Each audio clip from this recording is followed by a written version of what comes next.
Welcome back to Competitive Garage Door Opener Installations. In today's matchup, we have the new challenger Dave on the right and the other guy on the left. And they're off. The race is on.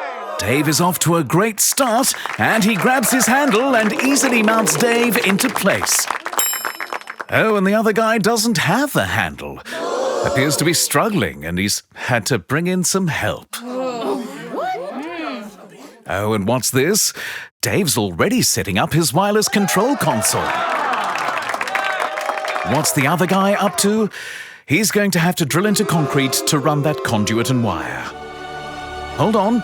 Dave's done it. Dave's installed and ready for action. And once again, Dave has absolutely smashed it with time to spare. You want a hand, mate? Looks like you haven't got a handle on it.